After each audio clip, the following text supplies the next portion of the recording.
আমি ঘুমাইলে ঘন ঘন সাপ স্বপ্নে দেখি, যেমন আমি শুয়ে আছি, অনেক বড় একটা সাপ আমার চারপাশে ঘেরাও করে আছে, কিন্তু কিছু করে না, খালি ভয় দেখায়। আর জেগে থাকলে, একা যখন থাকি, মনে হয় আশেপাশে সাপ আছে।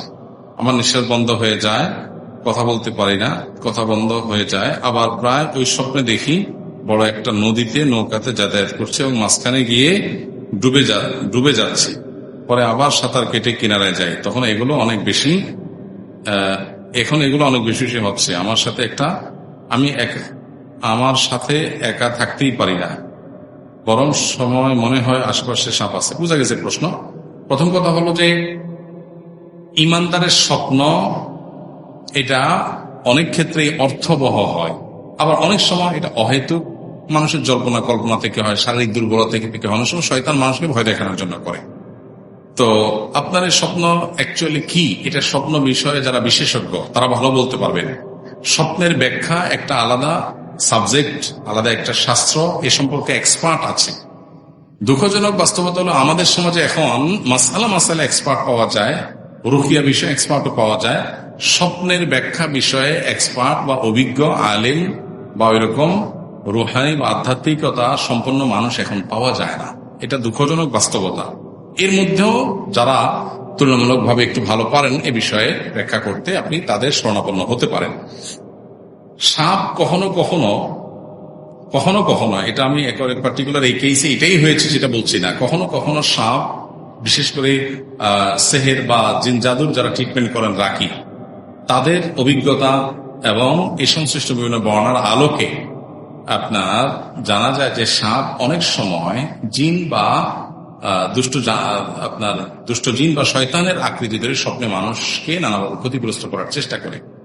এটা থেকে বাঁচার জন্য প্রত্যেক দিন সবসময় রাতে ঘুমানোর সময় তিনকুল তিনবার সূরা ইখলাস, সূরা ফালাক, সূরা নাস তিনবার পড়ে হাতে ফু দিয়ে পুরো শরীর মুছে আয়াতুল কুরসি পড়ে তারপরে ঘুমানো, ওযু করে সময় হলে ঘুমানো, প্রয়োজনে সূরা বাকারা তেলাওয়াত চালু করে দিয়ে ঘুমানো। এভাবে নানাভাবে আপনি শয়তানের থেকে হলে সেটা থেকে বাঁচার জন্য চেষ্টা করতে পারেন। আর এর বাইরে এটা হতে পারে কোনো বিশেষ, অনেক সময় সাপ শত্রুকে ইন্ডিকেট করে, বাকি আপনি আবার বলছেন আপনার কোনো আক্রমণ করে না, তো হতে পারে যে আপনার শত্রু আছে কিন্তু আপনার ক্ষতি করতে পারবে না ইনশাআল্লাহ। তাহলে সেক্ষেত্রে আপনি আল্লাহর কাছে পানা চান। এক্ষেত্রে একটা মৌলিক কথা বলে রাখি, নবী সাল্লাল্লাহু আলাইহি ওয়াসাল্লাম বলেছেন, কেউ যদি স্বপ্নে এমন কিছু দেখে যেটা দেখে তার ভালো না লাগে, তার মনে হয় যে সে খারাপ কিছু দেখেছে, তাহলে সে আউযু বিল্লাহি মিনাশ শাইতানির রাজিম পড়বে, আল্লাহর কাছে পানা চাইবে বা আল্লাহর কাছে দোয়া করবে, আল্লাহ এই স্বপ্নের ক্ষতি থেকে আমি পানা চাই, ব্যাস এইটুকু কাজ করবে। পাশাপাশি স্বপ্ন থেকে উঠার পর ঘুম ভেঙে গেলে বাম দিকে প্রতীকী থুতু ফেলবে, যেখানে শুয়ের আগার পরিমাণ থুতু আসতে পারে, বাম দিকে প্রতীকী থুতু ফেলবে 3 বার। 3 নম্বর করণীয় হলো ঘুম থেকে উঠার পর 2 রাকাত নামাজ পড়বে যদি সুযোগ থাকে। এবং 4 নম্বর করণীয় হলো এই খারাপ স্বপ্নের কথা সে কারো কাছে বলবে না।